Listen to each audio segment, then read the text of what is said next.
Hello, you guys. How are you? Feels like forever since I've been on, and it's only been one day. Hey, NT's Apple Bottom Jeans. Hey, Curious Dreamer, Chemistry Queen. Hey, Whitney, Kib Kitty. Hey, Melissa, and thank you. I saw that you send your chat over, and thank you so much. That's really sweet. And I'm sorry I wasn't there. I've been all over the place. Oh my lord. Hey Carol, hey Punksy, hey Deco, hey Deb. Oh, thank you guys for being here. I really appreciate that. Very sweet. Hey Valerie, Valera, welcome. Thank you for joining. Hey Connie, Brandy, Contrary. Let's see. Baseball Mom, X amount, Kathy, Jessica. Good to see you guys. Hey Tara, Nadie. I think Wolfie was in here too. Hey, Bear of Love. Thank you, Melissa. Hey, Shannon. Hey, Steph. Hey, Elizabeth. Okay. Star. Thank you to say before we get started. Thank you guys for all of the support and the prayers and all of that stuff. The puppy's doing a lot better. He came home yesterday and he was still acting like a little bit weird, but today I think he's even more normal. So he's doing so much better. Thank you, Contrary. I appreciate that. Hey, Greg, I'm pumped that you're here too. And there is so much to talk about. I had a ton of stuff to talk about. And then I was Googling like right before, and I found a couple articles that just dropped that look kind of interesting. So I think maybe we should start right there, and then I'll get into all the things that I've found from all over. Thank you, Annalicia. I actually made this one. A long time ago and it didn't sell. So, and I always kind of liked it. And then today I was like, you know what? I'm going to keep that one. I know, Amanda, me too. Hey, Angie. Good to see you. Oh, thank you, Safina. Watching from the UK. Super cool. It's crazy how this case has taken over. And you guys, I want to say, hey, Bree. Hey, Woofy. Hey, Kelly. You know, I also want to move on to some other cases as well. We know it's going to be a while. I think the thing with this case is it has gotten so large that the information is just coming out like crazy. Like the Tinder date we talked about. I'm going to show you guys more. She's came out and said even more. And yeah, so it's hard because I never cover cases unless I'm actually really interested in them. Like Kylie Rodney. I think I talked about it a time or two in passing with other cases and stuff like that. But, you know, I just was never that interested in it, so I couldn't do it. Well, the opposite is happening here. Like, I am just so interested in this one. It's really hard to get out and look at others. So at the end, I think we will take a look at Crime Online and see if there's any missing children that we haven't heard about, things like that. And then I do plan on moving, forward soon. What else was I gonna say? Oh, do you sell tie-dye? Yeah, I do. I will go find cool graphic tees, black and white ones, and I also do some plain shirts. Yeah, I have a bunch on my community page. I need to make a little thing for it. Hey, Jules, like a web page or something like that. I know it's hard. I'm like, there's other cases that have piqued my interest here and there a little bit, but yeah, I don't know. UK here too. Awesome. Thank you, Angie. Okay, so let's go right into first this. These are the two articles I have not looked at all. I found them right before we went live. They've all been posted within the last couple hours. because I did like a search this morning when I was getting all my stuff together to go live, and they were not out yet. So Idaho murder's victim father reveals what he did when he learned of Bryan Kohberger's arrest. The devastated father of slain University of Idaho student Madison Mogen has revealed that he just, quote, broke down and cried, unquote, when he heard that his daughter's accused killer had been taken into custody. Ben Mogen had been clinging on to hope that the murderer who violently killed his daughter and her friends would be brought to justice. Finally, 7 weeks on from the November 13th slaying, an investigator broke the news to him that a suspect, Bryan Kohberger, had finally been arrested and charged with their murders. Mr. Mogen spoke out about the moment, and I heard about this. I actually got a link to it because it wasn't posted anywhere but their website. His article with Good Morning America. He said he spoke about the moment he learned about the break. He said, "Ben, this is the moment we've been waiting for," he said. The officer told him. And he said, "I just broke down and cried." Father said that learning about Mr. Kohberger's arrest felt like a huge weight that got lifted. But despite his relief, he revealed that he has been unable to bring himself to read the full affidavit for his arrest, a document that outlines chilling new details about the horrific murders and lays out what led investigators to the suspect. "I could only take so much of that," he said of the document. "I still haven't read the rest of it." The affidavit released last week when Mr. Kohberger was extradited to Moscow, Idaho, and reveals how his daughter and her best friend Kaylee were found in the single bed with multiple wounds. And then they go on to talk about, more stuff that's in the affidavit. I think that, yeah. Let's see. If I click on this Good Morning America, I just want to see if it gives like where it takes us. So did you guys see Nancy Grace was sitting out in front of the houses, and a lot of people, I made a TikTok and it got like a lot of attention very quickly. A lot of the people were in the comments saying how wrong she was, this and that. And I found that so interesting because we don't hear that about Bryan Enton. When Bryan Enton goes on the scene and drives us around and that kind of thing, we're like, thank you for the coverage, And so I don't know. I think it's interesting. I'm curious what you guys. Let's see what the video.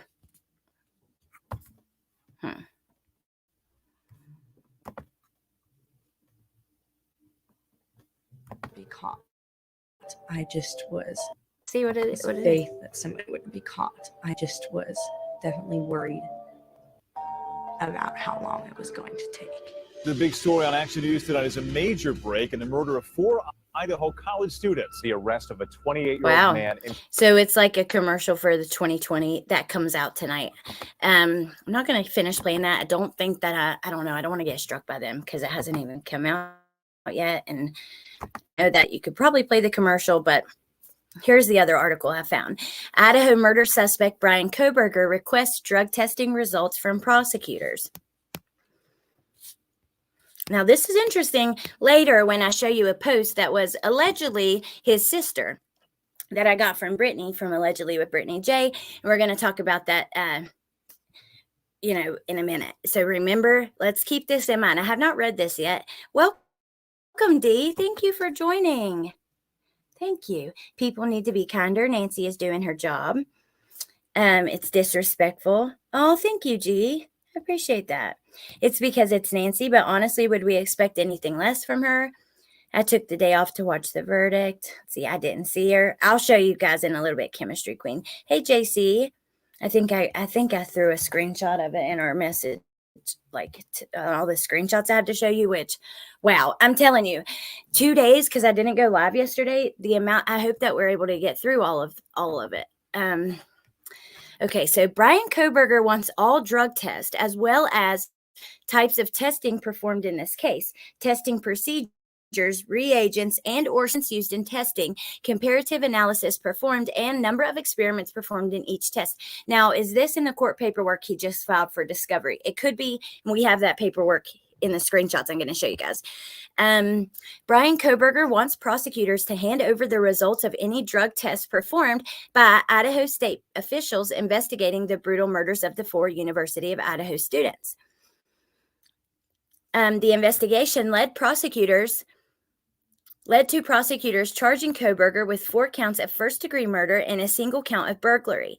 A public defender assigned to Kohberger's case after his arrest in Pennsylvania said that his client is innocent of the charges that have been filed against him. Kohberger is currently being held without bail at the Latah County Detention Center. He appeared in court on Thursday, during which time his next court date, about knocked over this light, was set for June, giving him and his attorney 5 months to prepare his defense.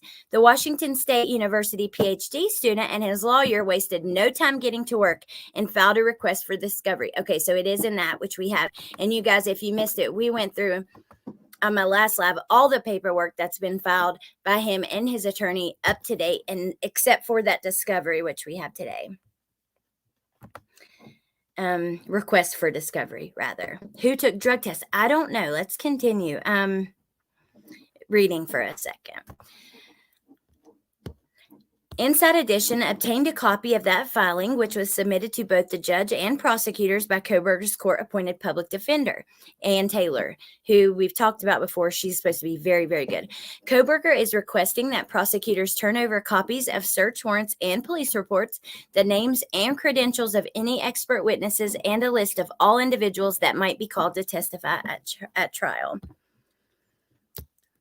He also wants prosecutors to turn over exculpatory evidence and all documents pertaining to the existence and substance of any payments, promises of leniency, that kind of thing.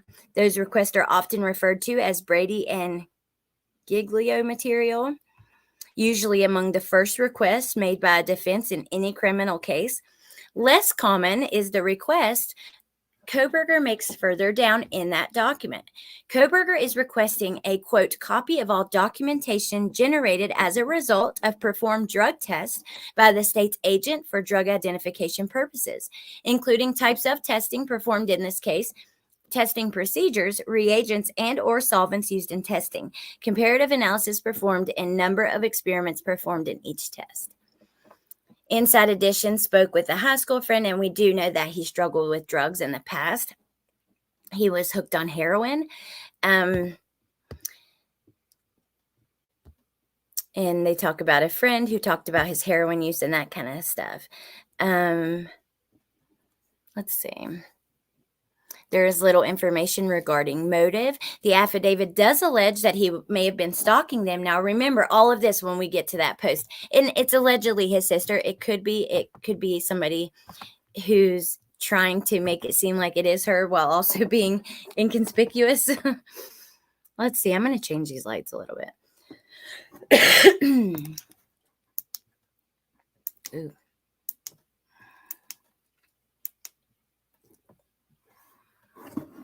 Okay, I'm going to leave it like that. I kind of like the darker and purple.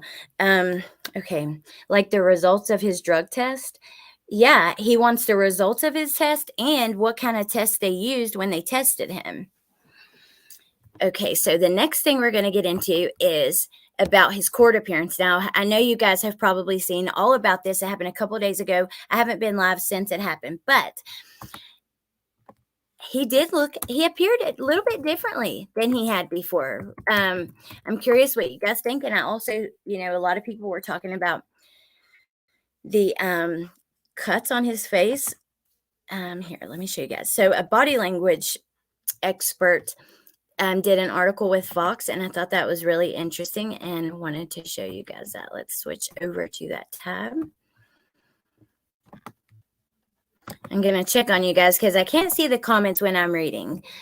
He's guilty. They're going to try and get him off due to something negligent. Guarantee it. That's what this article says to me, in my opinion. What the F does his drug test have to do with anything? Normal to see reporters outside, but not set up at a desk like that. Okay, but look, what if she has a health issue and she can't stand that long? She's not young, So I thought, what if that was why? Probably isn't used to the mattress quality. He definitely looked different, right? His whole demeanor was different. Hey, Mau Mau. Hey, K-Star. Okay, let's look at this. So, Idaho murder suspect Bryan Kohberger trades intensity for fear. Epilepsy demands a dependable routine, yet life isn't always predictable. Sorry. Trades intensity for fear in second court appearance, body language expert. So there's, the first one, he did seem a little intense. Let's see what this guy has to say. Bryan Kohberger, 28-year-old PhD student. We know all about him. So he went to court on Thursday for a status conference, and he traded a look of intensity for one of fear, according to a leading body language expert. As he turns the corner into the courtroom, he takes a breath in, meaning something important is going to happen, namely fear. Susan Constantine, a behavioral analyst who specializes in body language and detecting deception, told Fox News Digital. The horizontal forehead lines are from worry. Kohberger slouched into the room with large cuts on his face, when the sheriff later said were suffered during a shaving mishap. So the sheriff said that? Have you guys seen that? Hey, Jay. Hey, Mama Bear. Happy to see you. Hey, Oopa Loopa. No eye contact with his lawyer caught my attention. They can film her in a chair, but a whole desk? I know. Is the prosecutor required to turn over? Yeah. I mean, yeah, they have to. So the defense gets the discovery and gets to know kind of what they have before they go to court. They don't really find out there, I heard the sheriff confirmed it. Okay, interesting. Hey, Phantom, good afternoon. Enton said it was from shaving on Twitter. Okay. Well, once the judge entered a second later, he sat forward, elbows on the table. So there he is. Look at him. He does just look like his demeanor's different. Maybe I don't know. Maybe he realizes the mess he's gotten into finally. He just looks scared and frail and pale compared to how he was before. I don't know. Let's hope Nancy doesn't put a couch with a coffee table in front of the crime scene. Or don't film at the house. Why is the point? I know. I don't know. I mean, like I said, when Bryan Enton goes out there and shows us the drive he may have took and that kind of stuff, we all thank him, But when Nancy, even I rolled my eyes. I'm like, really? Like, come on. But he looks bigger or taller. Totally agree with what you're saying, Alex. Hey, Anne, my punksy. He looks skinnier and more pale already. 100% agree. He does. If he was innocent, why would he waive the speedy trial? I don't know. Good food in prison. Yeah, right, Woofy. Okay, let's keep going. Fixation is seen in his eyes here also, Constantine said. This can be from intense fear. Let's see, is this a video?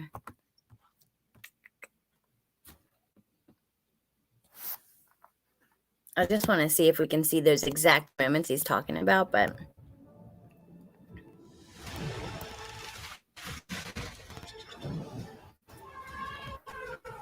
there's his judge, Megan Marshall. Okay.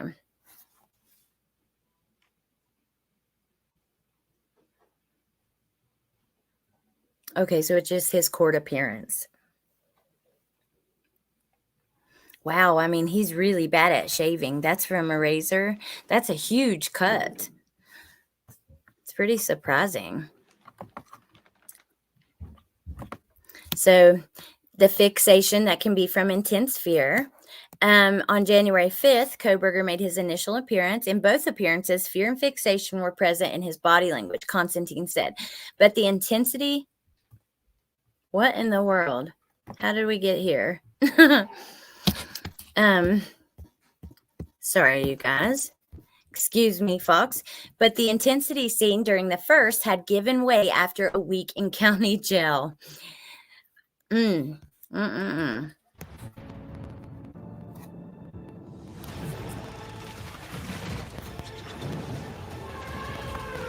Okay.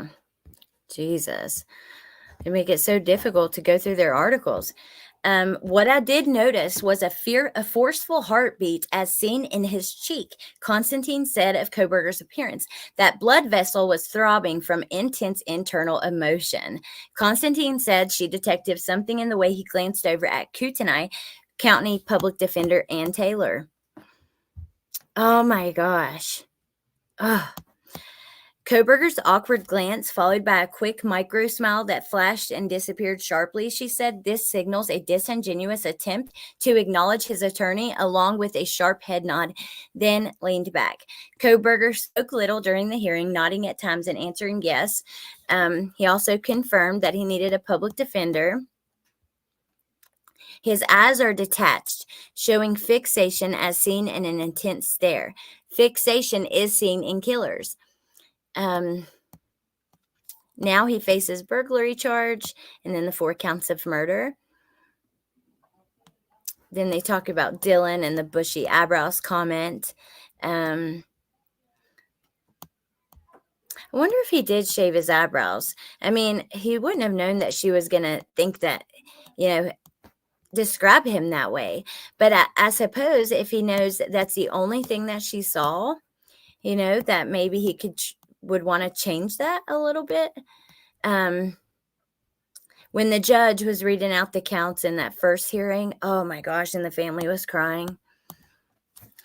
So let me check on you guys because there's so much more. There's some pretty, interesting stuff that I found from Facebook and stuff too.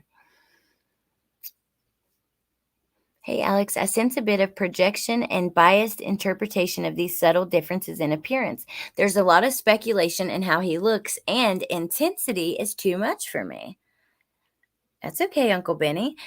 They don't look bushy, though, but they do look like they've been shaved, possibly. If you look at zoomed-in photos, the smile looks strange, but because we also see him looking so stern. I thought he might have tried to shave his eyebrows. I have a photo of it, like zoomed in. Here, let's go to some of these screenshots and stuff, because there's also some videos. You guys, Dr. Phil dropped an episode with him, and I think today he actually put out on his YouTube channel, but someone had emailed me, which thank you so much, a link to the full episode, which you can find that on YouTube. Then we have 2020 and I think Dateline both coming on tonight about this. That's why it's so hard, because if you're really interested, you want to know everything. I want to go and look at and talk about other cases, but I just cannot. Oh my gosh, it's making me crazy. Okay.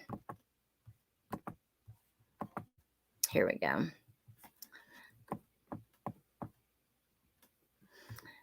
Okay. So Jennifer Coffindaffer had tweeted this, which is why it caught Brittany's attention and she even paid any attention to it. And I think that I'm going to pull up Twitter just so we can look at that. She tweeted this comment that was made in a Facebook group. Now, keep in mind, it could be anybody leaving this comment. Here we go. I'm actually going to share it from her Twitter directly. It could be anybody leaving this comment. Okay, we know Jennifer Coffindaffer, retired FBI. Hey, Amber, good to see you. I'd like to pluck him with a Louisville slugger. Okay, bringing attached to our community's attention. Whether the author is a relative or not isn't the point. The point is many believe evidence is strong and wonder what Bryan's defense will be. This is an example of a defense, though not a good one, in my opinion, in my educated opinion. Let's discuss. Okay. I'm posting anonymously because Bryan is my family, and you people in this group act like vultures and rabid raccoons. Bryan is innocent, and you will see he has been framed by his drug friend, the security guard from the university. They were doing drugs together in the parking lot, as they had done numerous times. But when security guards started acting like a peeping Tom outside the girl's window, Bryan left security guard and drove back to his apartment. The reason the phone was off is because the battery was flat and the security guard was using the car charger. Bryan put his phone on charge when he left the parking lot, and he switched it back on when he was near his apartment because that's how long it took to get a charge going. Bryan's knife was in the car, and security guard was holding it because he used it to chop the cocaine lines. Yes, I said cocaine because Bryan stopped heroin years back and substituted the drug with cocaine. He has tried so hard to stop everything, but he's an addict and he has bad migraines, so the cocaine actually helps him. He had no idea security guard was going to do what he did, and he just wanted to teach security guard a lesson by leaving him behind. Bryan actually feels terrible that he left this maniac behind, but it's not his fault. You people need to stop with these singing videos and funny pictures of Bryan and my dad, or we will sue you for everything you have. All of you just get a life and stop playing Facebook detectives because you are just a bunch of bored losers that have no morals.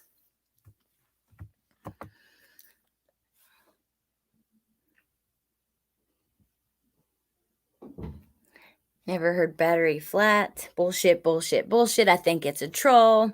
Big ass knife for cocaine. It is a big one. And cocaine would give you migraines. Callie, I know. Like, huh? It helps your migraines? I mean, this could be a troll. I'm surprised that she, brought it up. But it is interesting because his defense could look something like this.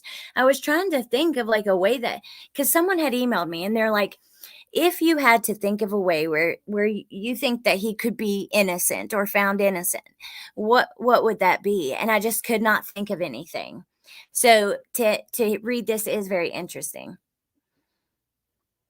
We are bored losers. We better get back to work then. That's why BK wants drug results. When I saw that article, that was the first time I had seen it, read it through it. Like I just saw the, on Google where you're recommended an article and sent it for us to look at together. But I was like, whoa, that's kind of odd considering this post, but very creative though. I can't see anyone with any sense blurting this out in public if it was true. Okay, so his first, does anyone here think Bryan is innocent? If you think he's innocent, please put a 1 in the chat. And we don't need a 2s or anything. I just want to put 1. Not that I think that, I just don't want it to get lost in a swarm of people that don't. The come down from coke gives you a headache as it is. So why would he induce his own migraine? Completely agree. And look here, one of his sisters we know is a professional. I just cannot see her writing this. I do know he has another sister, so it could be possible, but I don't know. Suppose Bryan drove the security guard to the victim's house 12 times or more. That's what I was thinking. Like, okay, so what's the excuse for going over there so many times? The drug house or something? Don't worry, we'll wait. Yeah, Tyler. Why would him testing positive for cocaine help him, though? I don't know. I guess maybe so he could use this story. I don't know. Hey, Allie. He's innocent until proven guilty beyond reasonable doubt, and I have so much reasonable doubt so far. 1 till proven guilty. Thank you, just me. The text does say my dad. Yes, thank you, Liz. Thank you so much. I appreciate that. Donnie does dishes. Coke does give you a headache. If it doesn't, Coke. The come down does. I did a poll of 300 people, and 19% said they thought he was innocent. Wow. That's crazy.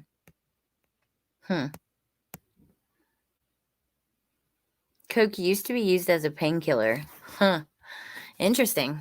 A lot of name calling at the end. It sounds like the name calling are aspects of the one writing the post. Hold on, you guys.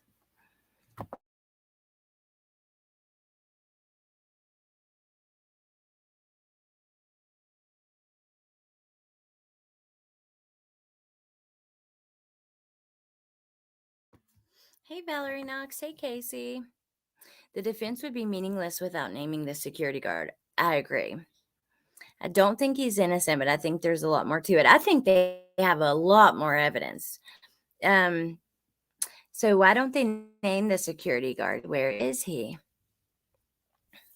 It could be anybody that wrote. But like I said, Brittany J sent that to me. And I think she will be talking about it later on her channel. So I definitely wanted to mention that. I appreciate anybody who,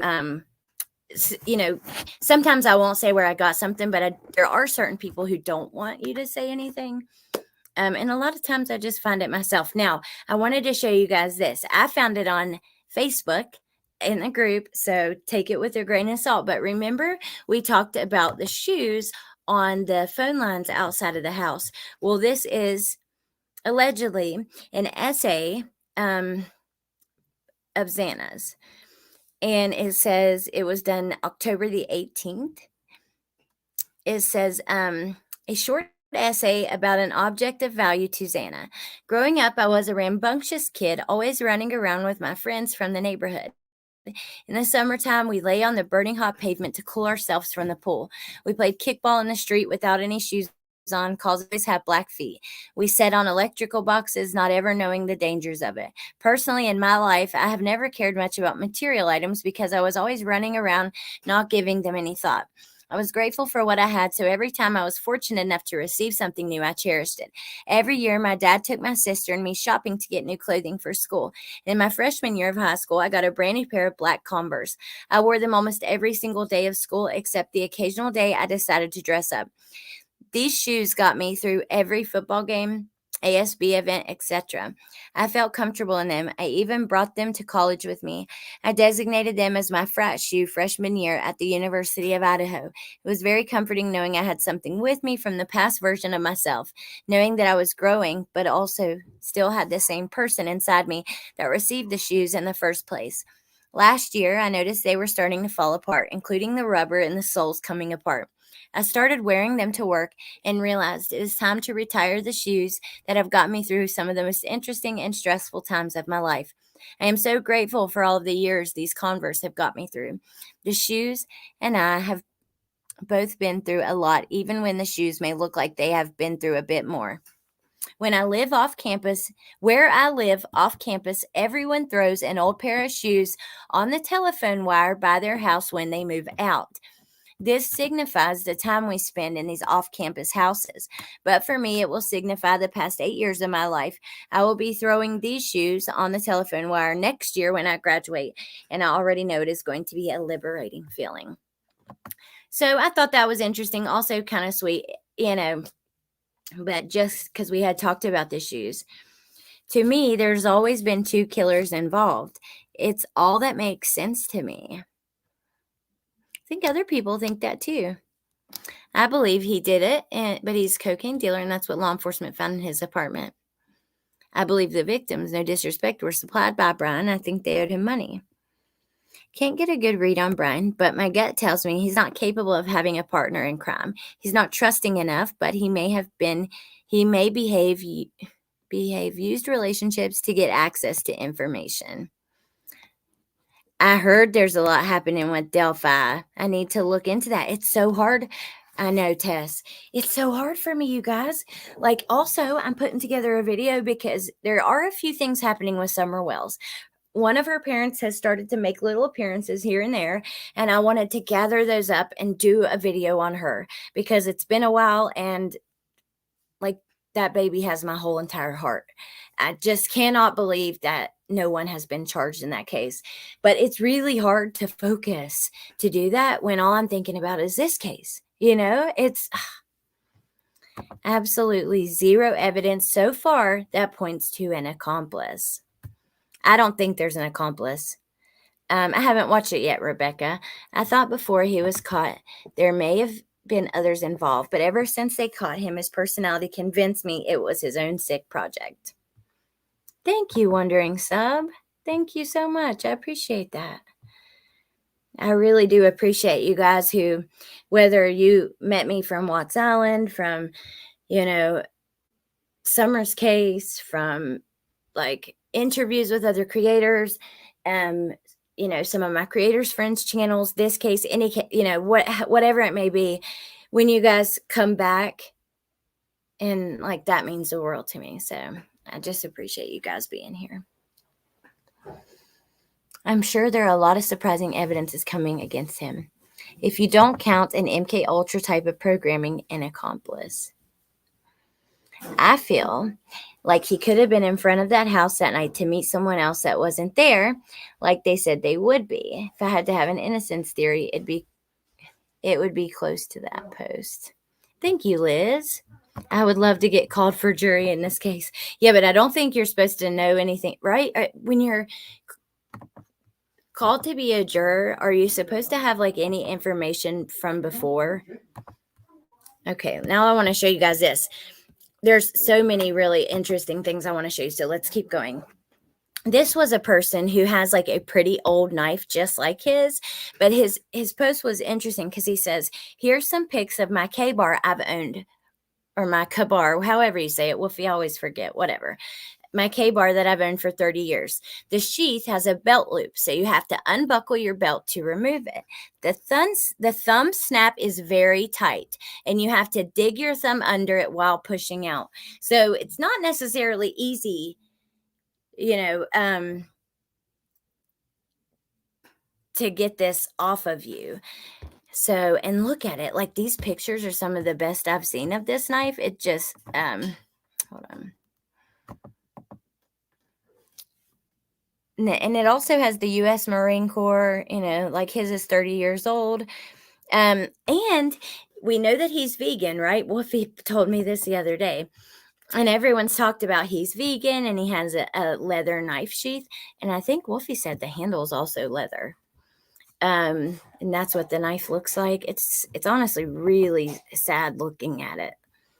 And then there's what it looks like where the sheath goes onto your belt loop, and then the button at the top that's used to get the knife out. Thank you, Rebecca. Thank you so much for that super sticker. I appreciate that. This is smaller than his knife. Thank you, Rebecca. It's really sweet. What do you mean? Wolfie, isn't this the right one? Spelled K-bar, pronounced K-bar. I've only found you since the Quentin Simon case, but quickly loved you, Allie. The best heart. Oh, thank you, Mama Bear. Love the other ladies you work with, too. Thank you so much. Yeah, I love that. Like, when people stick around to the next thing, or, everyone has info. It's high profile. Absolutely. You aren't supposed to have knowledge. Okay. But if it's high profile, also on the U.S. Marine Corps logo wasn't given to him. I don't know. I'm very curious about that as well. Did he buy it somewhere? My dad told me. So my dad owns a gun shop in West Virginia, and it's a pretty successful one. And he does a lot of trading and all that stuff. He told me he actually bought this exact knife for my little cousin a couple years ago for Christmas. He traded somebody something for it, but so it's not that uncommon. YouTube keeps giving me advertisements for these Savage knives because I've watched so much about this case. He carried it unless he had been trained how to use it quickly. I think he carried it too. I think it was in his hand or something. There are so many knockoffs of this knife. I heard they're even on Amazon. That's kind of crazy. Hey, CB Cal. Seeing the belt loop now in these pics, I'm so confused how it would have been left behind. I know. That's what I thought. The pictures were so good compared to some other pictures that we had seen. Here's a crazy theory. Because of his Reddit questionnaire, he hooked off with a criminal to study his behavior, while in real time, the criminal conducted the murders while he drove the getaway car. It's possible. Right, sir. I found you on accident, but now follow anyone you recommend. Thank you, Lisa. Oh, thank you so much. Yep, Friday the 13th. Dun, dun, dun. Readily available and affordable. I've been here since baby Quentin. My husband is a Marine. You can buy the knives at flea market or Marine Supply. Thank you, Mountain Mama. Your name reminds me of that song, Country Roads. I don't know why. West Virginia, because it says Mountain Mama, so that's probably why. Okay, let's keep going because we have a few more.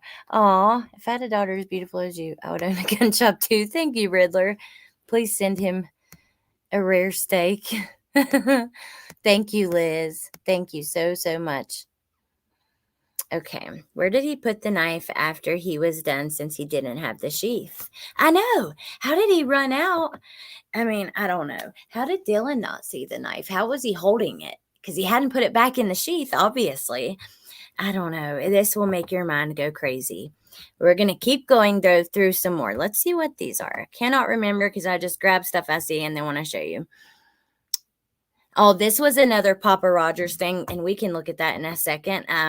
I want to show you some of these other things. Okay, here were a couple photos someone shared of Kaylee and Pullman, you know, because people are always trying to make the connection.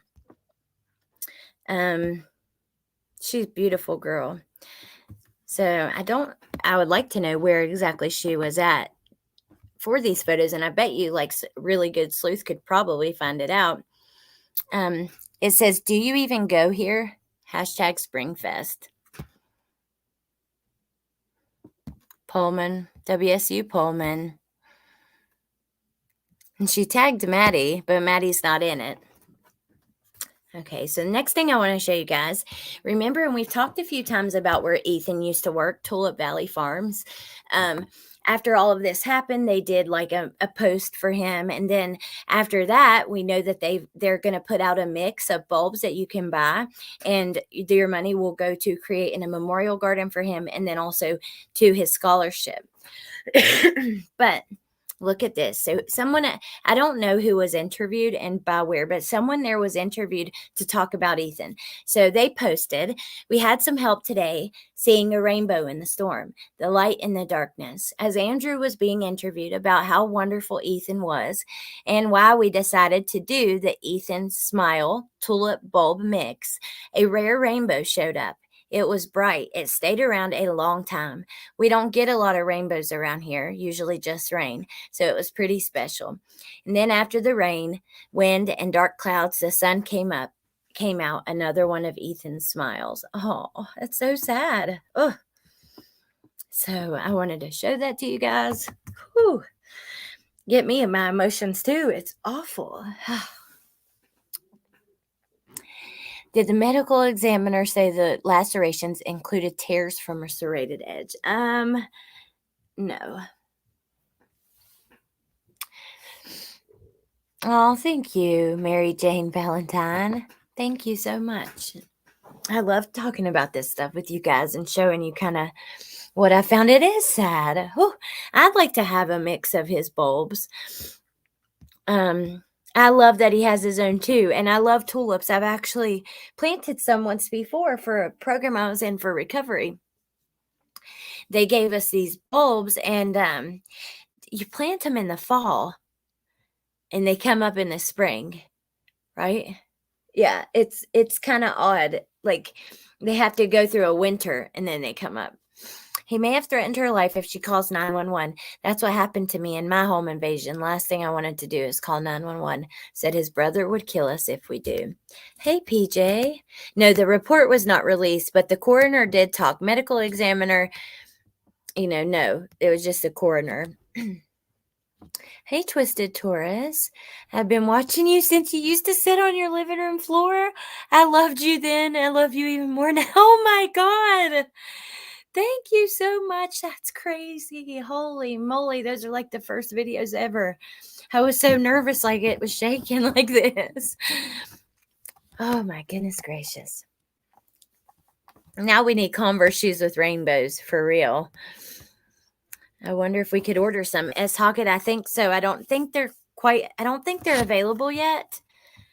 You know what? Let's go look just really quick and then we'll look at the rest of the stuff we have.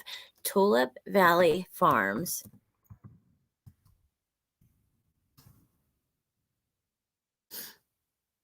Okay.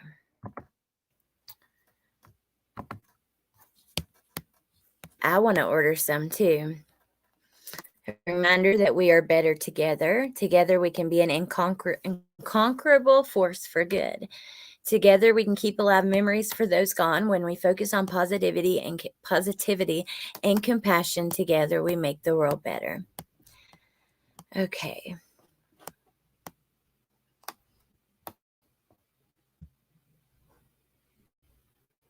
If what brought you excuse me, and I'm sorry to cough and sniffle and trying to mute when I do that, but I'm human.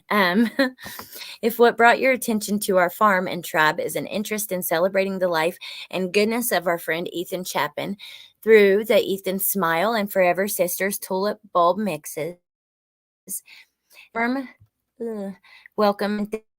Thank you for joining Loving Energy. To be clear, the full spectrum of efforts to honor these young lives taken too soon is a complex and challenging one for many. Our attempt is one of many significant, meaningful, and sustained efforts to honor their goodness.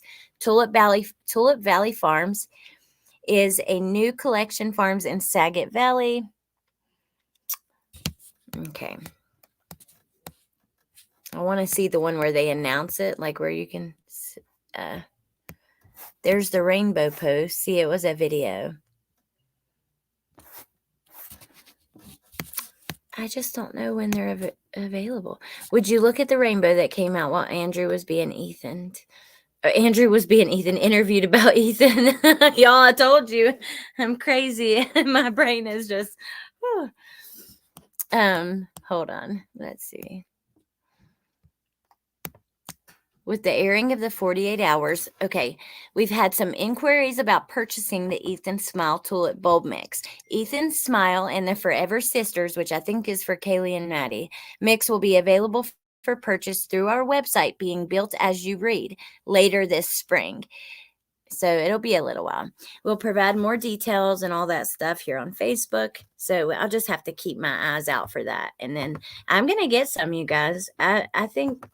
yeah, that would be awesome. Okay. Let me check on y'all before we go to anything else. He also may have had a knife in his waistband and just forgot the sheath because he's an idiot. I think he had it and it didn't matter to him. Bryan being vegan has to do with his health issues, not for the love of animals. So a leather sheath doesn't matter to him. Angie. How dare you sniffle, cough, or breathe? Thank you, Jesse. Okay. There is a possibility, and there are some indications, this is a sophisticated psychological operation. So if that possibility shields someone even just a little big from horror, it's okay to leave the room for it. Yeah, I could see why you say that, you know. Sometimes I'll watch about some of that stuff.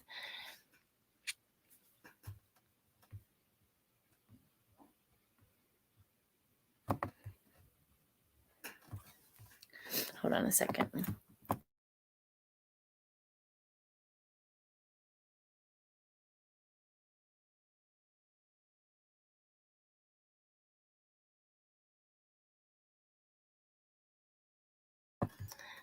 Thank you, Uncle Benny, though. I appreciate that. Jackie, what do you think of the preliminary hearing not happening till June? I mean, you know, we've waited a long time in other cases, so it seems pretty standard. They have to have time to go through everything. I cannot wait for that because we're going to get a lot of information. And I think there's many big cases that are going to trial and stuff. It'll probably go by pretty fast. Look how fast last year went, you know. Do tulips grow in Texas? I bet they do, Riley. I bet they do. I grow them inside. I've got some on my table right now. Some purple ones. He hasn't been proven guilty yet, so maybe feed him vegan. But if he's convicted and he did murder those kids, they should just feed him whatever everybody else. I agree with you. I totally agree with you. That's just how I feel. Okay. Let's keep going. So there's his request for the discovery. There was a lot of talk about possible co-defendant and all that kind of stuff. I think that is just standard wording that they use there. Let me see if that's what this is I grabbed for you guys. Oh, okay. Actually, Crime Sleuthin had posted this, but I cropped it to keep her name out of it. Do we have any lawyers in the house or anyone well-versed in these kinds of motions and the meanings behind this language? I'm usually good at deciphering legal documents, but I don't think I know what this means. Or I think I do. So this is about the statement for the threat to the public. And I had told you guys, I thought that was talking about Bryan getting away with it. So there were other people who said yes. Sealing the record so public can't see them. They're saying if their records stay public, it will hurt their investigation and let the killer get away. People said that. Here is, so I told you guys Nancy Grace was there. Did I put a photo of that in here? No, and we had to go watch the Tinder dates TikToks and stuff, and we're about to go do that. But look, I will show you Nancy. I'll just have to find it. This is in the neighborhood. People are really upset with her. And I have people from the community in my TikTok comments, and many of them say, look, we feel like people are treating us like a museum. Thank you, Tess. Do you have a Patreon? If not, you totally need one. Love you, Allie. Thank you for this break from reality to chat with you guys. Thank you, Tess. I don't know. This one girl who I like a lot, she keeps trying to talk me into doing that. And I've thought about it because you can talk about like more graphic stuff. I don't know. It's possible. It all feels like a murder mystery social experiment. I'd be surprised if there wasn't some deeper twist to the whole thing. Bryan acting alone, making the blatant mistakes that he made, seems artificial. Hey, LFT, good to see you. Yeah, was there drama with Nancy Grace? No, but people just weren't happy that she was like, actually, the Corner Club tweeted. I'm going to let me show you guys. Actually, I can do it really quick.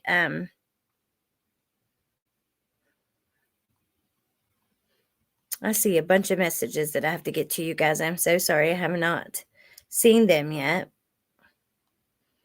Yeah, the Corner Club said, go home, Nancy Grace, basically. I was surprised by that, but they were not happy that she was there.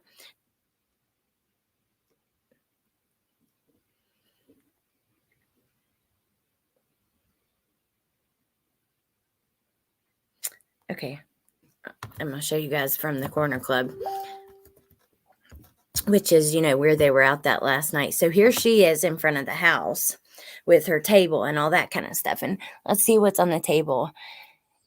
It says suspect's roundabout route. And she has that map that shows like where he went, that U-shaped map or that U-shaped track afterwards where he went the long way home.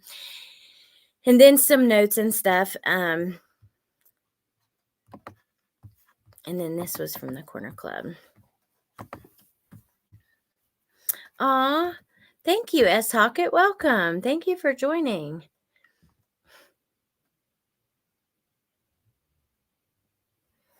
I would have brought a rotisserie chicken into the interrogation room and peeled every layer of before eating and throw the bones at him to get him to talk. Corner Club, yeah, they were not happy for sure. And you got to respect their opinions. They're there. It becomes overwhelming quickly, being the center of unwanted attention, like a freak town you never wanted to be a part of. Ava, I could totally see that. But I'm guilty of it too. Like I said, it's just something that anytime I have a spare moment, I'm like, I said, any updates? Oh, what's going on here? What's going on there? Let me look over here. Oh, talking to my friends. Hey, have you heard anything? It's crazy. Oh, I am getting close to having enough comments for that mean comments video. And I have some other things that I'd like to touch on or talk about. So if it's not true crime related though. So that will be on my second channel, Real Talk with Alex. If you guys are interested in seeing some of the crazy comments I get or hearing me rant about whatever's happening in life or on YouTube or whatever I want to talk about, then definitely join me over there. Why would they be happy? Well, I mean, some people were. Some people were like, if it was my child, I would want Nancy Grace speaking up. Some people were like, Nancy's the best. I love to hear from her. So there was just more against it, but there were quite a few, for it as well. If you're on TikTok, look at the comments under my video about it and you'll see what I mean. It's kind of crazy. All right, let's keep going. I forgot that all these up here. So there's the girls TikTok who made more videos, the Tinder date, and we're just about to watch those. This is just a clip I took from the news of his neighbor so a neighbor of his was interviewed after he was arrested. Listen to this. I don't know if you guys missed this. There's so much coming out. Like I see things that I miss, and I'm looking all the time. Kohberger spoke to him about the murders. The neighbor asked not to be identified. He brought it up in conversation, asked if I had heard about the murders, and which I did. And then he said, yeah, it seems like they have no leads. It seems like it was a crime of passion. At the time of our conversation, it was only like a few days after it had happened, so there wasn't much details out. Also tonight, the search warrant for Kohberger's Washington apartment has been sealed temporarily. A judge prematurely end the investigation and create a threat to public safety. Meaning, again, if the investigation was ended prematurely, Bryan may get out, and then there would be a threat to public safety if this man is walking the streets. But the beginning part, so he tells his neighbor, "Have you heard about this case? They don't have any leads." That's really interesting. Let's hear that one more time. Kohberger spoke to him about the murders. The neighbor asked not to be identified. He brought it up in conversation, asked if I had heard about the murders, and which I did. And then he said, yeah, it seems like they have no leads. It seems like it was a crime of passion. At the time of our conversation, it was only like, a few days after it had happened. So there was Wow. So I wonder if they didn't ask him, that I saw, about any injuries on him or anything. Here's a photo of him in court with those shaving wounds. I mean, those are some big cuts from shaving. But just in general, look how pale he looks. It looks like you can just see him transforming and what jail's doing to him right in front of our eyes. You really can. Then we're going to continue. So that's some of his mom's Reddit stuff. Look at this, y'all. I cannot believe myself when I seen this. There are people, remember all the girls who wanted to date Chris Watson, that kind of thing? Look at these comments. I would give him so much love. Poor baby. All he wanted was someone's love and attention. I wish nothing but the best for him. Hope he gets better. Then someone said, he's cute, but why did he have to F up his life? Then someone said, my need for him grows worse every day. Jasmine says, when can we write letters to him? I want to try and find resources into being in contact with him. And then someone replies, hopefully soon. What? Oh my God. Like, you people. I got to get dressed and take y'all outside because I need a daggone cigarette. Those prisoner loving groupies are, I can't believe it. Writing him, I will be not. If I was going to write him, it'd be like, hey, I have a YouTube channel where we talk about true crime, and we're very interested in fascinated by the mentality behind all sides of it and the procedures and all that kind of stuff.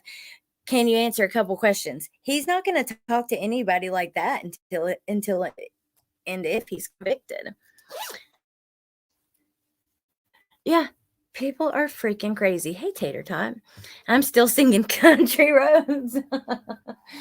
Take me home. Oh, my God, you guys. Just a little side note. If any of you guys drink these like coffee double shots, the Starbucks ones, they have a hazelnut one, and it is really, really good. It's not too sweet. You daggone don't. Murder groupies are so low. It's crazy. Most jails don't have outdoors, I think, just 24 hours of fluorescent lighting. Ooh, thank you, Shake Surfist.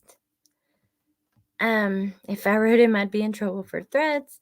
Oh my God, never contact him. He's too dangerous. I agree. I do agree. What if he got out? I mean, I don't know. That's why he needs death penalty. Sent him out on a date. See how loving and safe they feel then. He probably has a slew of women who want to... Where did that go? Who want to already marry him. Yep, he does. Wait for me coming out with you. Okay. We'll go together and have a smoke. I'm about to try a new coffee I ordered. Ooh, yes. I want to see. I love like new flavored coffees and Gilbert. Oh, someone asked where I was from in West Virginia. Beckley. I don't live there anymore, but I was from Beckley. Half-braided douche nozzles, a douche nozzle. That's a first. I've not heard that. That's pretty funny, but okay. Let's look some more at what I grabbed. Oh, here was someone who this was a comment that Xana had left on TikTok.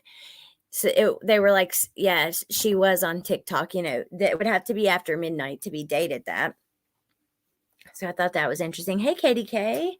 Hey, Johnny, there's the motive. Only way he could get attention. I could see that. So many damaged people in the world. So many damaged people on YouTube, too. I know. That was sad. Oh, wondering, Sub, if it's about this. And it was sad for me to see this. Oh, your mom's from West Virginia? That's cool. Well, I love it. I loved it there. It's a beautiful place. It's just that, drugs kind of ruined it. There was just some more photos of him at court. Look at his face, like in this first one, and tell me his body language is not so different, and he looks so different.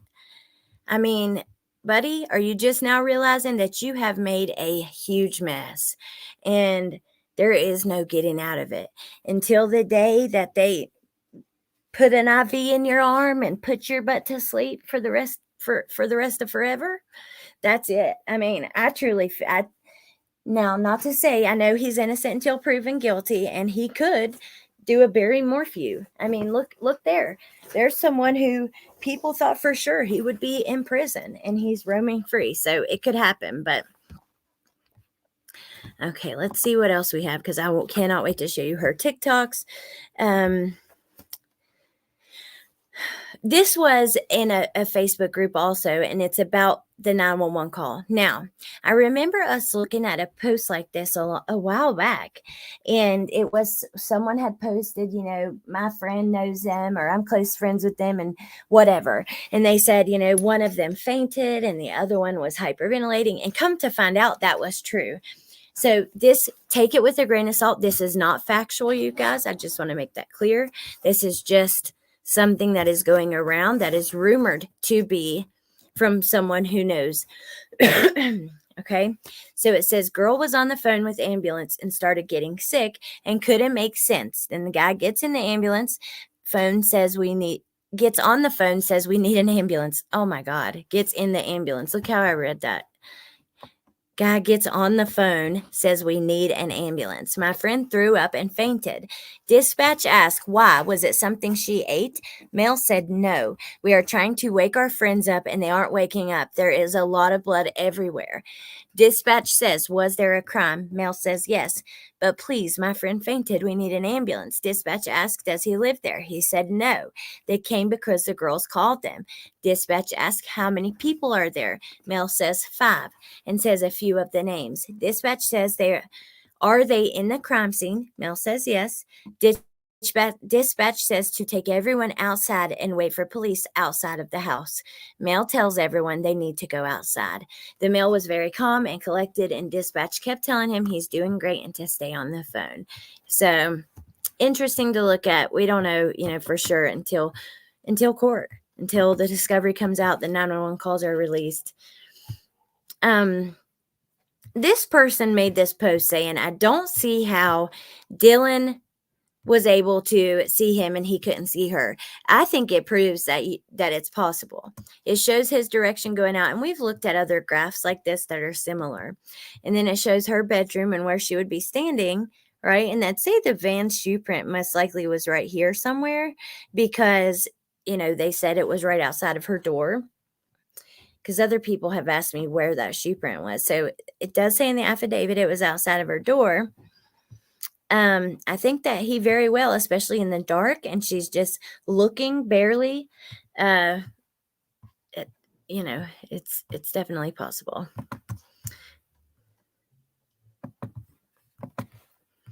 Okay. Then we have his motion for discovery, which I don't think it's that important, but just briefly, he asked for the following information: statements of the defendant, permit the defendant to inspect and copy or photograph. So he wants any statements they have of his. Not everything on here is standard. So that's why we're just going to look at each one. Statements of co-defendant. And that's normal. That's usual. That's typical, I believe. But people took that and thought, does this mean there's someone else? And I think that's possible too, but I just believe that's there out of just to cover all the bases. Defendant's prior record, documents and tangible objects, reports of examinations and tests, scientific test equipment, anything like that, physical or mental examinations, state witnesses, provide a written list of the names, addresses, phone numbers. Wow, that is scary. To see him getting all the phone numbers, addresses, and an NCIC report and a Spillman report on any of those people. Wow. Provide statements made by prosecution witnesses. And yeah, you guys, he will have access to most, if not all of these things. Any of their expert witnesses. He wants any police reports, any digital media recordings, unredacted digital media recordings, and redacted. He wants both. Any search warrants, any exculpatory evidence, all material evidence within the scope of Bradley versus Maryland. And then that is it. Okay.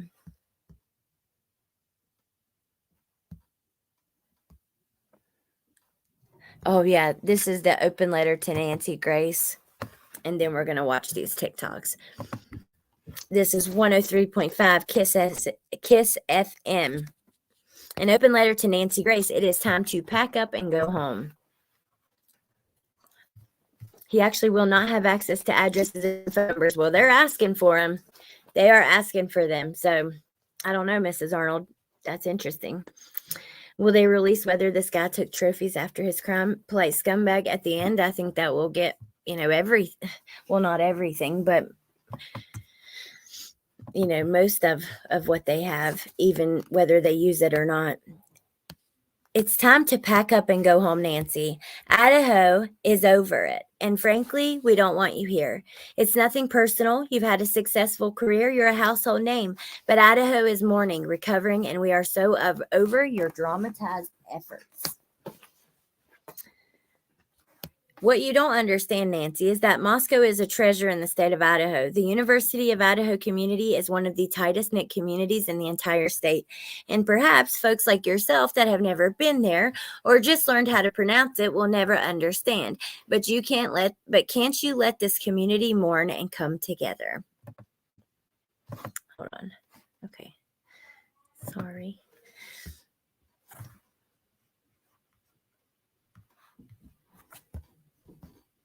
During the early hours, 4 innocent lives were taken of November 13th. University of Idaho students that had bright futures, hundreds of friends, and a lifetime of memories ahead of them will never get to do that thanks to someone's selfless, criminal, and evil acts. Nancy, you yourself have firsthand experience with murder and tragedy. Don't you understand that healing takes time, space, and community? It's time to be honest. You're helping with absolutely nothing. A suspect is in custody and the case is far from over. Your desires to shoot from the front of a house that has been a crime scene for over 2 months now is nothing more than clickbait, and there's nothing left for you to discover. After weeks of internet sleuths disrupting the lives of innocent community members, harassing victims, friends, family, teachers, and favorite businesses, you're here, pointing out the obvious in front of bright lights and big cameras for clicks, attention, and self-gain. We have nothing against the media or the coverage. In fact, in a time where the media is taking a beating more than any other time in recent history, law enforcement could not thank the media enough for their coverage once a suspect was in custody. Since the crime, media on both local and national scales have been covering the case, and as soon as the police found themselves asking for help, such as the search for a white Elantra, the news was everywhere. Nancy, pacing around the same house that has been the center of national attention for months, will bring nothing to the surface that hasn't already been discovered or shared. It isn't helping families heal. Your dramatized dubbing of Murder House is not helping the community. And frankly, you're doing nothing to speed up the just due process owed to all parties involved in a criminal trial. It's time to take a hint. You aren't just doing your job, you're making a scene. Want to help Nancy? Pack up and leave and report on the case in a helpful way when needed. Share stories of love from friends and loved ones that cherish the legacy of the 4 innocent lives, and stop trying to paint a picture of crime that you have no insight or exclusive information about. We stand Vandal strong. Wow, that is absolutely insane. Let's see what that is. Oh, wow. She's right up there. I knew that was close.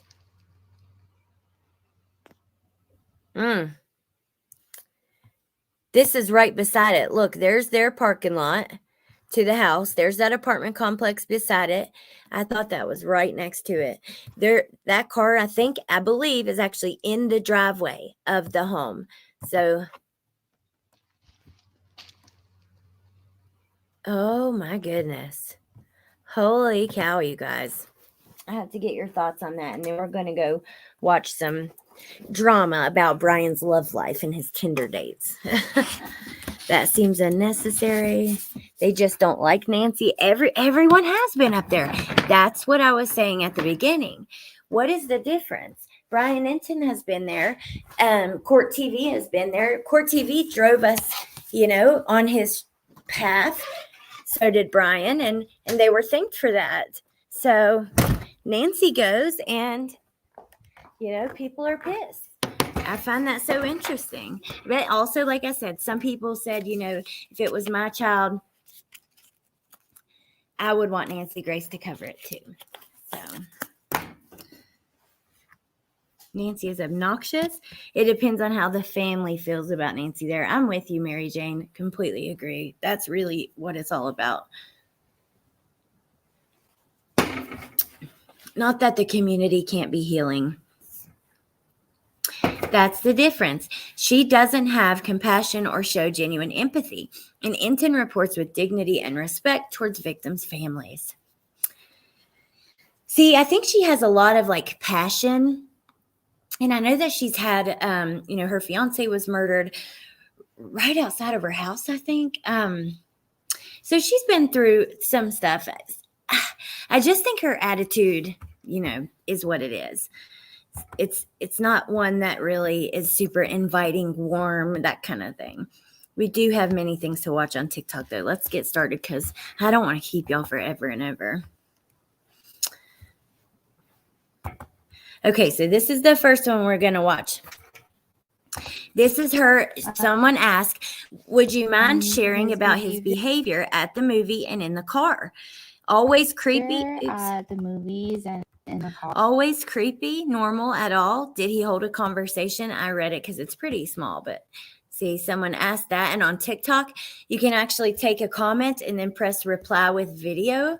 And then it does this. You reply, it's a video, and the comment is on the screen. His behavior at the movies and in the car was totally normal.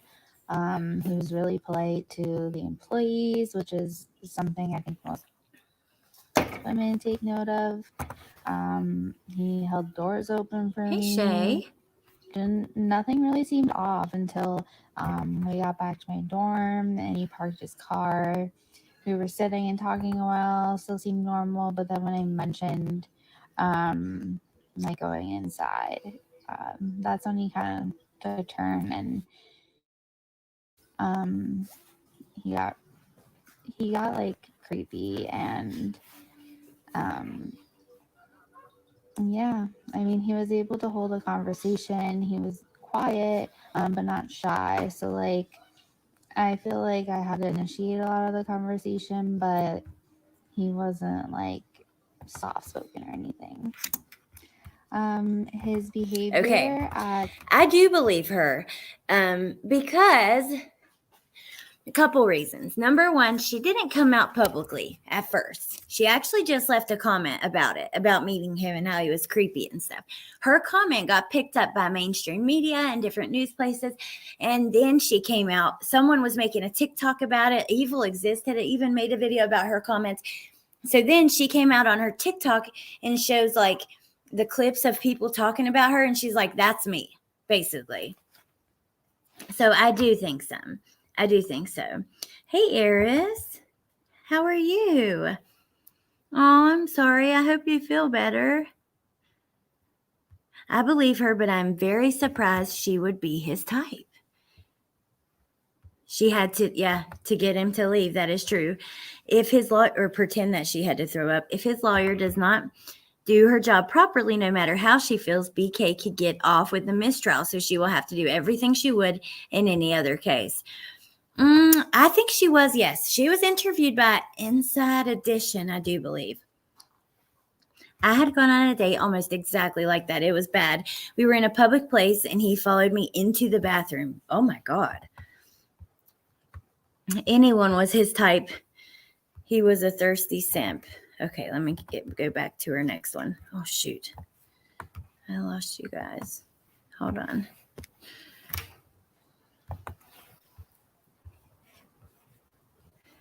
I'll be right back. I'm just going to go.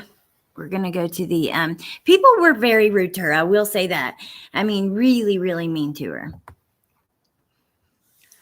I'm sorry, but what causes someone to even think like this?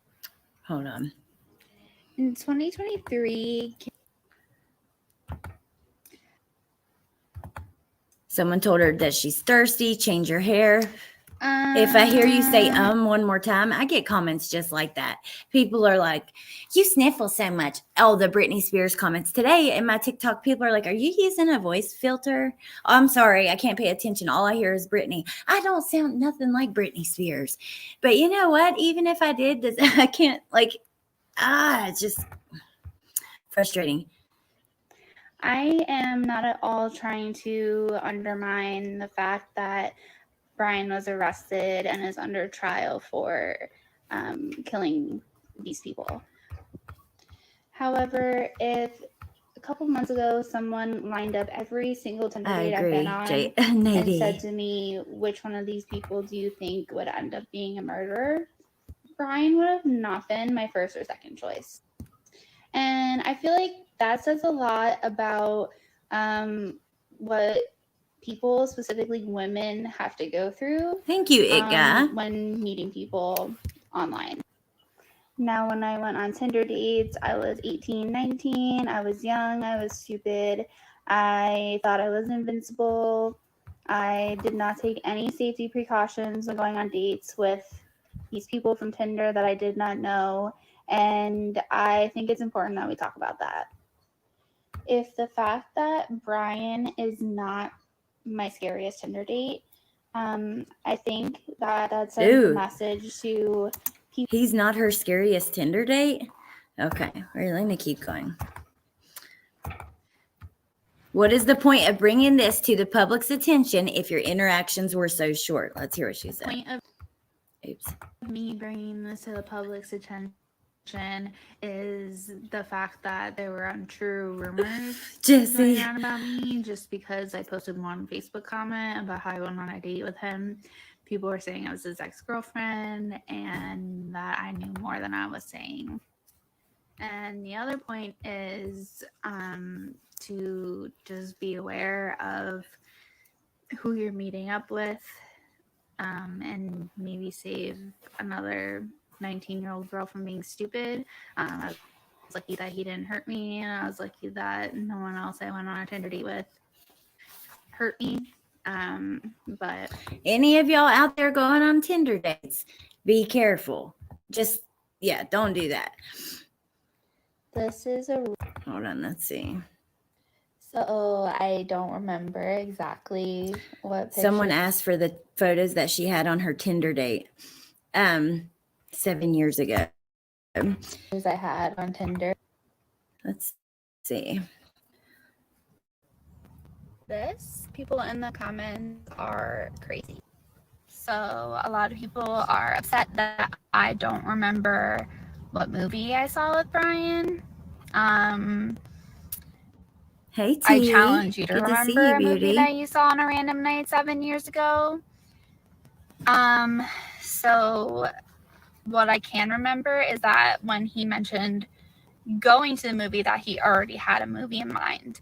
I remember it was some kind of action movie, and I can tell you that I did not care to see it, but I went anyway, and that was that. I had Bruce Willis in it, but don't put me on that. A lot of people are also overlooking the fact that this was 7 years ago. Yes, I am currently married. I started dating my now husband. Okay, we're going to keep looking. Oh, this is where she came out initially. Forward and said she had a date. Then a girl that went on a Tinder date with Bryan. So that is why she did it, because, people were already talking about her. She had left a comment somewhere, and yes. Okay, let me keep going because I want to show you guys. I had pulled up a couple other TikToks. One was plunder. Let's look at plunders.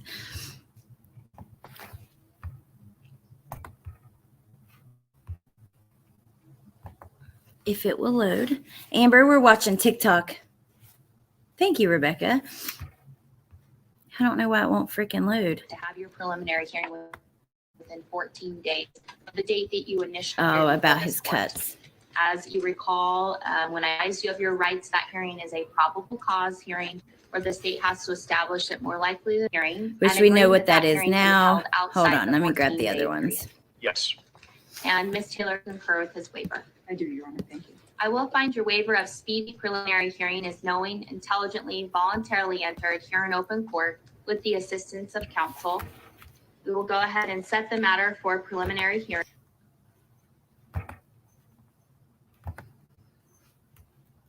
Oh, this is just like the ad for Dateline. PD investigate. I thought it was really good, so we're gonna watch it. I might have to pause to keep from getting copyright struck, but I do want to see this. But does anybody know where I can watch Dateline? Like, because I have Paramount, I have Peacock, I don't have cable. Moscow PD investigating a homicide on King Road near campus. Somebody had done something really bad. Thank you, Gino. He said, I think Ethan's dead. And then we walked out into the courtyard and somebody said that Xana was dead. My niece said something bad has happened to Kaylee. So then I started calling Maddie. At this point, we didn't have any answers. Like, we didn't know anything. Now, I learned today that Kaylee's family wasn't notified until people were already at the house. Like, other people were notified first. Hold on, let's see. And I cannot see you guys right now, but I'll be right back. That she's never seen anything like that. This is someone who wants to show us that he's capable of inflicting a lot of pain. Would you expect a lot of useful physical evidence at a crime scene of that type? I would believe that there would be a lot of blood evidence along with touch DNA. We do not have a suspect at this time. Okay, just to pause so we don't get struck. So. We were worried about things going cold, you know? You keep hoping that you'll get some clarity, and there just isn't any. They just want to do their job, and they want to solve this case. It's in a chaotic state. The hidden investigation. But I believe they're doing what they need to do. We think they have answers. Law enforcement had an idea of what they were looking for long before the public was aware of it. I get a phone call saying it's really actually quite shocking how long they kept so much secret. We think they have the suspect. Before December, they knew about him. Case. He was a little shocked with the arrest, is what he had said. As far as we can tell, the motivation seems like something out of Criminal Minds. You know, reality is stranger than fiction type thing. There was a loose end out there. And he knew it. If he is indeed the person, I feel that no mercy should be given to him. We had people across the world reaching out. It might seem kind of bizarre, but it what's his name? Keith Morrison? Really does help. Dateline. The world, I believe, has actually felt our pain. To me, it's like love wins and evil loses. Okay, I gotta watch this. We've already, I think, seen this, but I'm just playing In the beginning, most of us believed the two surviving roommates, Bethany and Dylan, were sleeping on the first floor. Since then, we've learned Dylan was sleeping here on the second floor, along with Xana and Ethan located here. Kaylee and just playing this for a moment to come and look at your comments and stuff soon. Madison were located here on the third floor. The dog was located on the third floor and the room by itself. Let's move around and see through the walls into the kitchen, to the back slider, and take a look at the time frames. At 4:04 a.m., the suspect can be seen trying to park a car. At 4:09, approximately 5 minutes later, he enters the house through the back slider. At 4:18, he leaves the house after committing the crimes. How do I watch that, Teresa? At 4:20, he's caught on camera driving away at a high rate of speed. All of this only took 9 minutes. Let's watch what that looks like. The suspect enters through the back sliding door. Peacock? For what? Dateline or 2020? The first bedroom he stops at and opens the door, he sees no one there. He continues to the next bedroom. Here we know what happens. Downstairs, Dylan is sleeping. The noise from upstairs wakes her up. She thinks it's Kaylee playing with her dog. She gets up and goes to the door and looks out. She sees crazy nothing to there. see it like this, though, isn't it? Like, whoever did this did a great job. The suspect then continues down the stairs about 3 minutes later.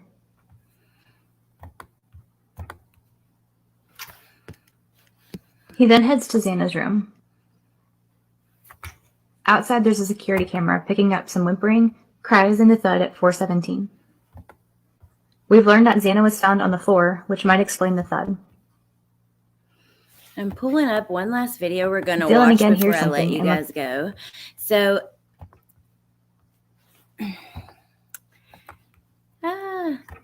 okay, I thought my computer froze.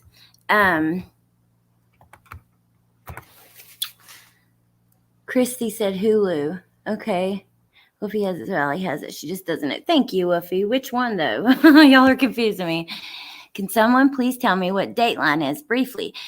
For us or me from the UK, it looks interesting. So Dateline is like, they usually do it about true crime, but sometimes it can be about other things. It's just like a really serious, like documentary type sit down special where they're interviewed by Keith Morrison usually. And they do a really great job. It's just like similar to 2020 or Foboot. What the hell is that? Never heard of that.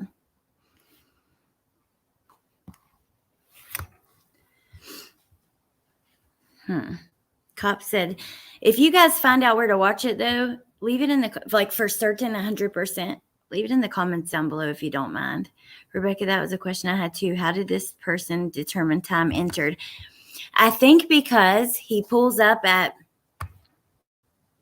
because of the time where he pulls up, what is it, 4:04, and he's out by, I think they gave him like a minute or two to get into the house.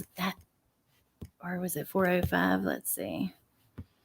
I got the thing still open on my computer, but where is the time they talk about his cell phone? Let's see. We'll switch you guys over to what I'm seeing just for a minute. So,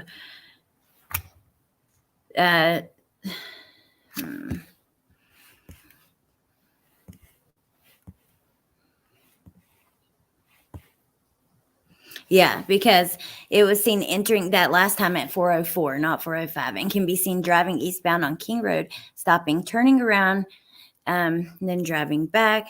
It's in front of the King Road residence. It appears to unsuccessfully park, and then departing by 4:20. I think it was just based on that. Because I've seen other people try to say, because it would take him a minute at least to walk in and a minute to get back out. He's only got 16 minutes there altogether. So if you take a minute or two to walk in and out, that's 14 minutes. That's crazy. I just cannot believe. Be careful, Jay. 48 Hours Special is actually here on YouTube. Oh, yes, I know that one. I saw that. That's cool. She says 4:09. Maybe they give him 5 minutes to get in. He was there at 3:29, but he's still making turns at 4:04. So you think he was watching the whole time? Let me go back to that because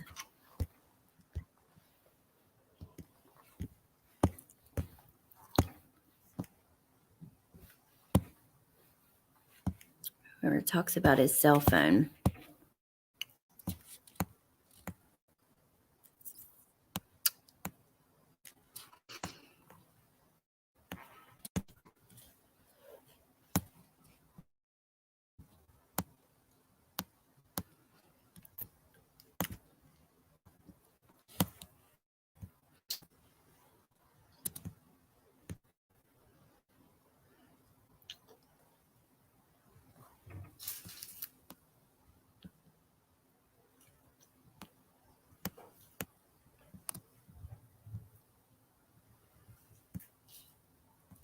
AT&T records. I'm sorry, you guys.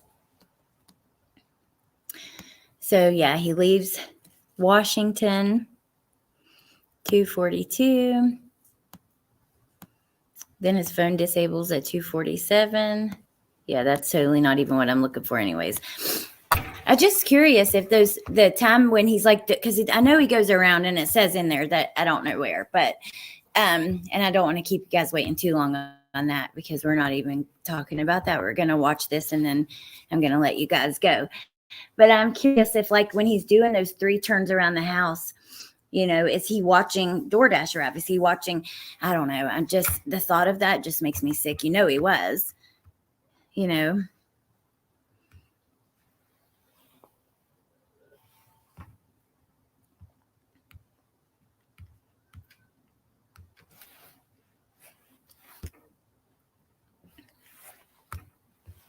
Okay. Only says Xana received DoorDash. I've seen a lot of people speculate about him in this DoorDash stuff. And after Jen Lou's thing, we know that it can't be ordered after 2:45. So I still think it could take over an hour to get there. I don't know. I don't even know what to think. It says it's on Peacock. Okay, awesome. Thank you, Fitcher. Okay, so this is from Law and Crime, and it's just a video with, you know, they're discussing what's next until the June court date. I know a lot of people were talking about that, so I thought that we could watch that. Of course, we will have to pause for fair use. So I know people get mad at me over that sometimes, but it's the only way that we can watch something together and discuss it.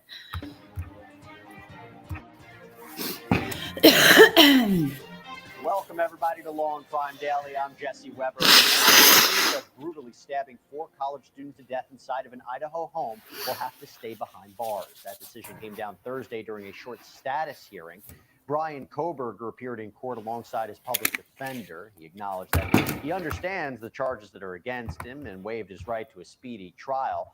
This case involves investigations from multiple jurisdictions, and the attorneys will need some time to gather up everything. Kohberger, a 28-year-old working toward a PhD in criminology at Washington State University, is accused of killing Ethan Chapin, Xana Kernodle, Kaylee Gonsalves, and Madison Mogan at the nearby University of Idaho. The students were murdered. You'll tell me what tomorrow, Woofy. Police didn't release information about a suspect. Okay, this first minute literally is just recapping everything, but I still have to pause. And I don't know what you're talking about, Woofy. Until about 6 weeks later. And during that time, Bryan Kohberger and his father made a cross-country road trip back to his parents' home in Pennsylvania. That is where Kohberger was officially arrested and brought back to Idaho. Put a 1 in the chat if you think his more, even if you think they were suspicious to face murder charges. Of him. A cause affidavit connects Kohberger to the crime using DNA, cell phone data, and more. During Thursday's hearing, the judge set a preliminary hearing date of June 26 and said there will be, quote, no bail at this point in time. Law and Crime hosted a Q&A after the hearing where an FBI agent, Bobby Chick, answered a question about circumstantial evidence. The DoorDash driver came forward even, you know, I think a few weeks before there was an interview. However, I do get him confused with the ride that Kaylee and Maddie took home. But I know that he did because I remember they were saying that he had went to Taco Bell and that kind of thing after leaving the house. And like that was part of his alibi. And then in the affidavit, it turned out to be true. They didn't mention Taco Bell in the affidavit. But they do mention him going to eat something after that. So it makes sense. His initial interview made more sense. With circumstantial evidence, it's the accumulation, right? It's the totality of it. It's not the one particular piece. I see people picking apart little pieces, but before a jury and during a long trial, it's the totality of that circumstantial evidence that's built. It's an accumulation thing. It builds and builds and builds. Corey, thank you so much. I don't know which part cut out, you guys. I said that the DoorDash driver also had done an interview like before the affidavit, because I do remember him talking about going to get Taco Bell after he brought their food, or I don't know, actually. I get the ride, like I said, I get Kaylee and Maddie's ride mixed up with DoorDash, with the DoorDash driver. Yes, okay. Thank you. The question you were asking us cut out. I asked if you guys thought that the dad or the parents knew anything or were suspicious. Corey, we're all kind of sort of officially crushing on Alex. Thank you so much. I appreciate that. Be careful, Rainbow Mom. 75-minute-old Jack in the Box. I thought it was a private ride. It could be, to be honest. But Bree remembers it too, so I don't know. Maybe I'm crazy. To the point where a juror reaches that point beyond any reasonable doubt because of the amount of it. It's not necessarily the quality or the attackability of any particular piece of evidence, but it's the accumulation of that circumstantial evidence that then gives rise to that beyond reasonable doubt standard. Time to bring in my co-host, public defender Bryan Buckmeyer. Bryan, good to see you. This was a quick hearing. We know that preliminary hearing this summer, that's going to be the one that everybody's going to watch. What can you tell us about it? Yeah, Jesse, preliminary hearings are something that the defense can request or waive. Here, the defense has chosen to have one. So if all stays the same till late June, we'll likely see that what looks like a mini trial. Preliminary hearings are where a magistrate judge determines if there is probable cause to believe that a felony occurred and that it was the defendant who committed it. I usually tell my clients it's asking if it's more likely than not that this person did it.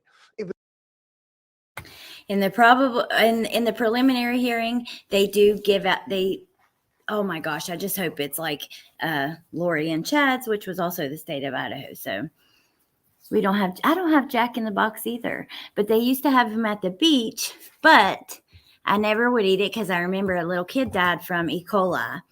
And yes, let's see.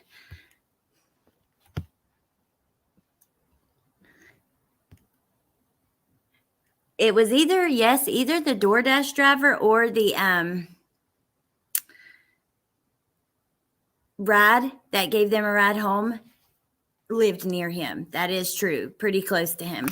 And we went through it the other day. I was trying to look and find that for you guys, but I cannot remember where it was.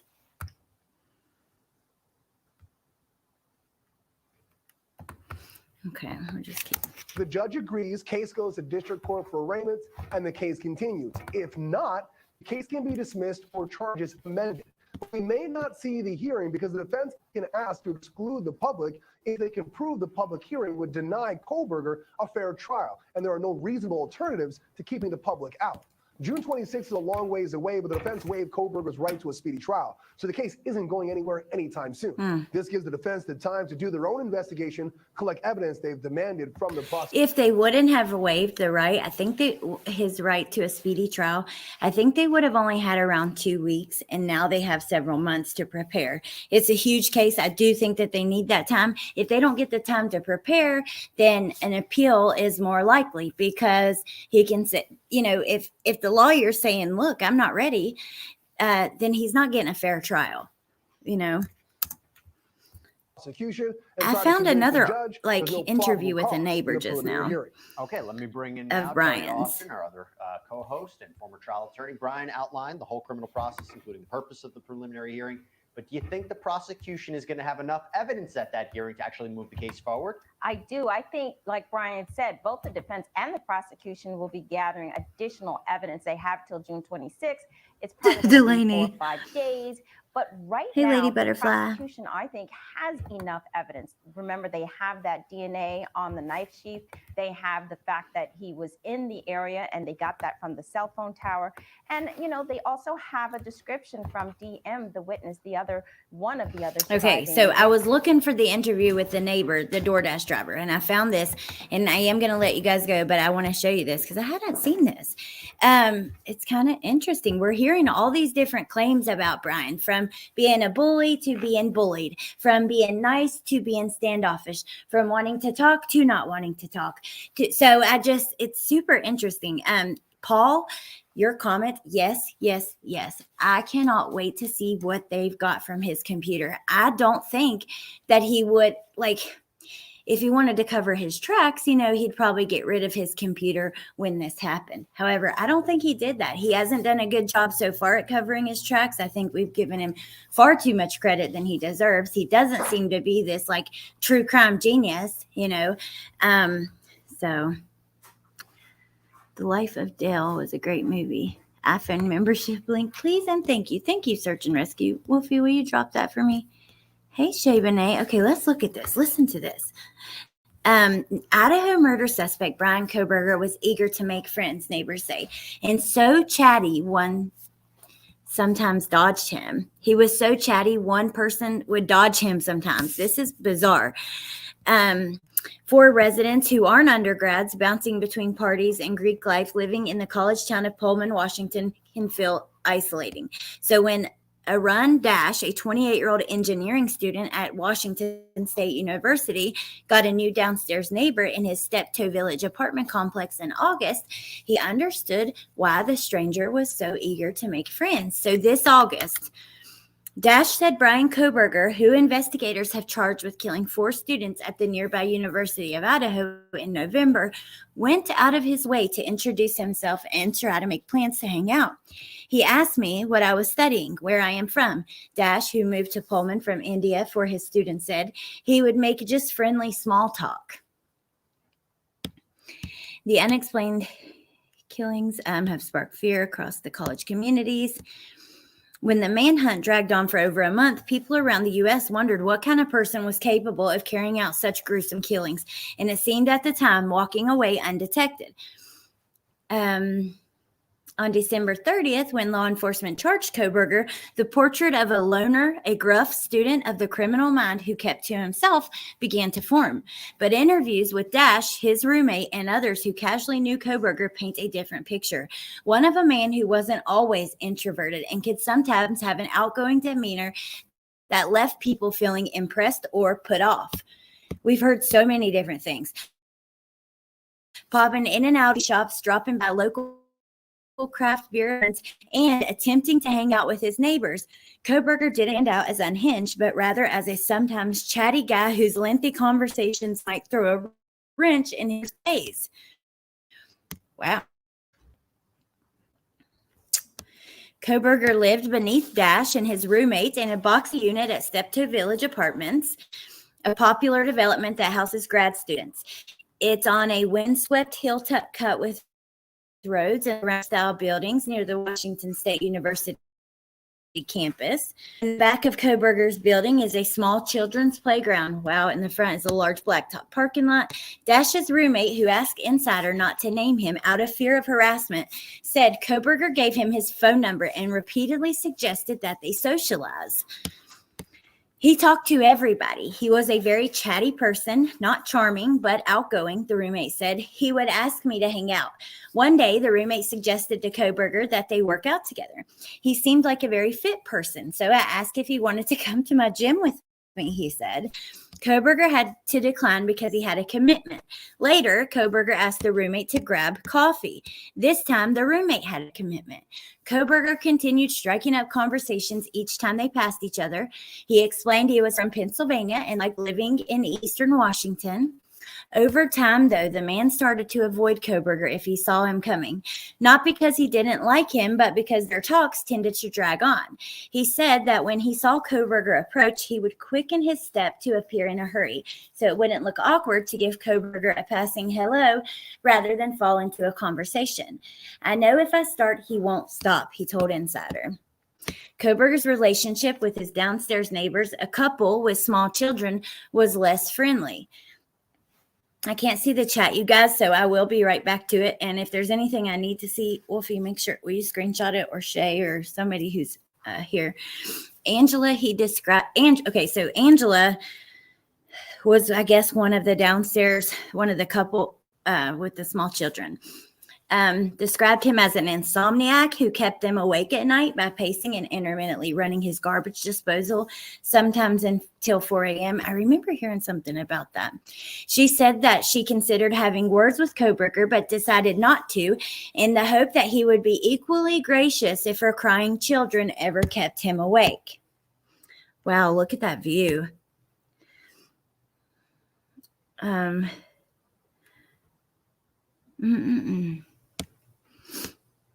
Outside his apartment complex, Kohberger didn't stand out to many. Okay, here's another person, Cassia Julius, a bartender at The Land, the closest bar and restaurant to his apartment, told Insider she'd have to crane her neck back to make eye contact with Kohberger, who stands 6 feet tall, when she served him. But she said she remembered him simply because of his height and his last name on his credit card. He was normal, she said. A server at the brewery in Pullman also remembered Kohberger stopping in, but nothing standing out as particularly odd. Many who knew him more closely, though, have now taken steps to disassociate from the heinous crimes investigators have charged him with. At Wilson Short Hall, where Kohberger started on campus, his photo hung in a first-floor framed display of criminology students. By Friday, January 6th, a blank space in the montage with ripped paper inside indicated that his photo had been torn out. Several professors of criminology declined to speak with Insider. Before we finish, I want to check on you guys. Welcome, Search and Rescue. Thank you for joining.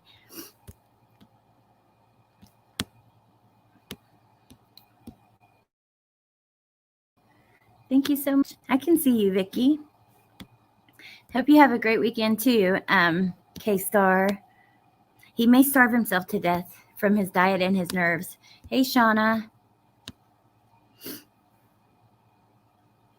Oh, no one should be vegan.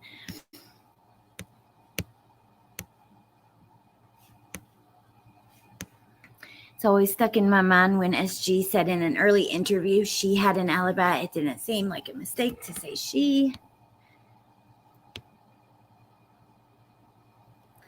I find it hard to comprehend that you don't necessarily have to have a mental illness to do these crimes. There must be something wrong mentally to do it.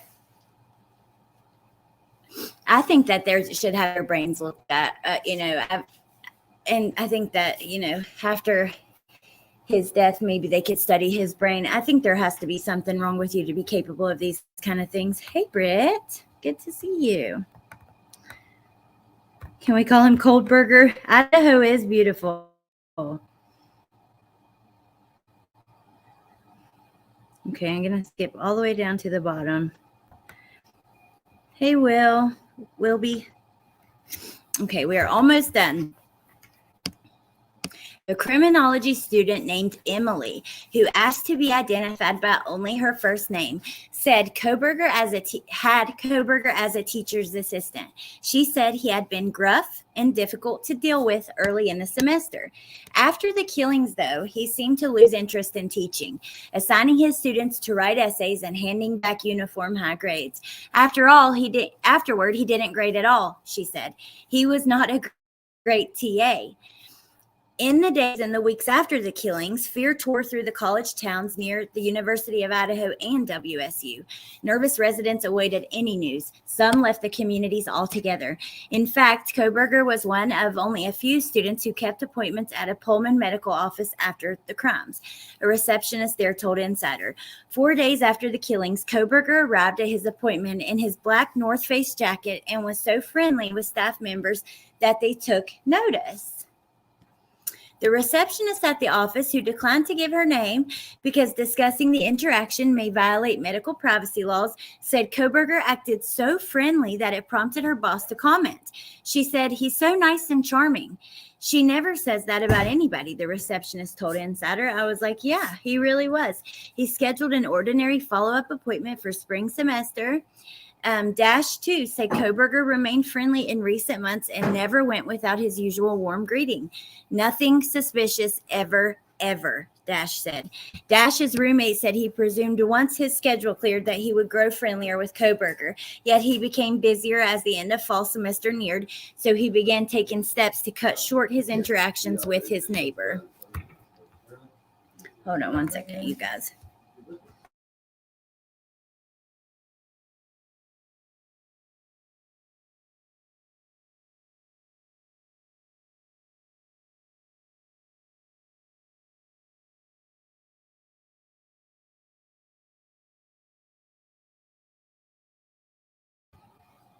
Sorry, it's getting a little crazy in the background.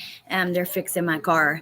So, okay, you guys, I've got to go. Let's finish this. Tyler, a 21-year-old native to Moscow, said residents in both communities were familiar with many, but friends with a few. He said he was particularly touched by the killings because Chapin was a regular at his parents' vape and pipe store in Pullman. Still, while recognizing faces is easy, making friends isn't, he said. If you want to know this town, it's a lonely town. It takes a lot of effort to meet people here. Oh, that's pretty sad. So, yeah, that's kind of interesting. He went to a medical appointment 4 days after the murders. So that tells us, think about it. If he had any injuries or anything, they would be documented. I mean, even on his hands. Hold on, let me get back to you guys. Okay. Yeah, that is so crazy. He was at a doctor's appointment 4 days after. Someone said Dylan's ex or now boyfriend was a drug dealer. I don't know that, KJ, but I do know there's rumors of them having some, rough past and that kind of stuff. Pamela, you don't think so? I'd love to know. What's Pamela say? Uh-oh. Computer's going dead. Okay, you guys, I'm going to let you guys go because if I don't, I've had it down me while I'm ending. And then, yeah, it sucks. What are you guys talking about? Gracious. Very interesting. Okay. I hope you guys have a good night. I love you all and appreciate you.